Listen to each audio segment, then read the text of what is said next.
Philip Rivera, Commanding Officer of Patrol Borough Bronx. With me are Deputy Chief Timothy McCormick, Commanding Officer of Bronx Detectives, Captain Anthony Macia, Commanding Officer of the 4-1 Precinct, and Captain Eileen Dowling of the Force Investigation Division. The information I'm about to provide is preliminary and subject to change, as this incident happened only a few hours ago. Earlier this evening at approximately 7 p.m., plainclothes NYPD narcotics detectives were in the vicinity of Hunts Point and Seneca Avenues conducting an investigation which was not related to the pickup job of a man with a gun. One of the plainclothes detectives overheard a dispute in which one of the males stated that he was going to his car to get a gun. The description of the male going for the gun was given to other detectives at the scene. The male was then seen exiting a black Ford pickup truck at the corner of Hunts Point and Seneca Avenues with the gun in his hand. The male with the gun walked onto the sidewalk where a detective was walking towards him. The suspect was then given a verbal command, "Police, don't move." The suspect then raised his gun and fired one time at the detective, just missing the detective's head. Both officers returned fire, striking the suspect several times in the torso.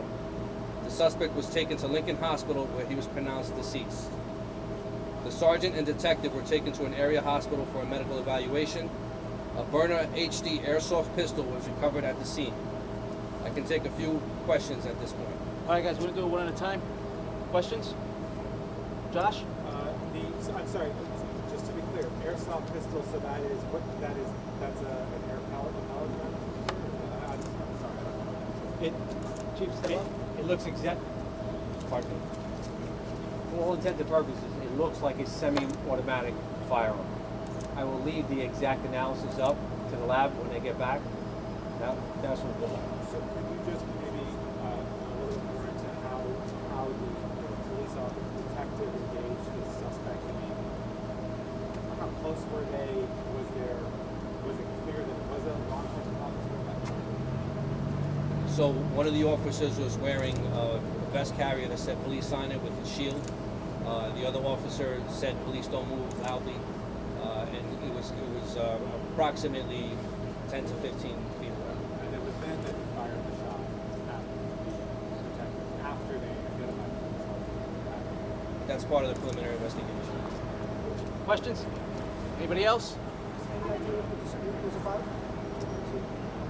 Not at this Not time. this time. Is there any information about the history of the suspects at this point? The suspect has 10 arrests at this time. 7 of those 10 are felonies, and he has a felony conviction back from 1988 for an assault too. All right. You had a question over here? Do you know how many shots were fired either by the suspect or the officers? 10 shots fired by the officers. All right. Could you please hold up the picture again? Any other questions? How many times was the suspect struck?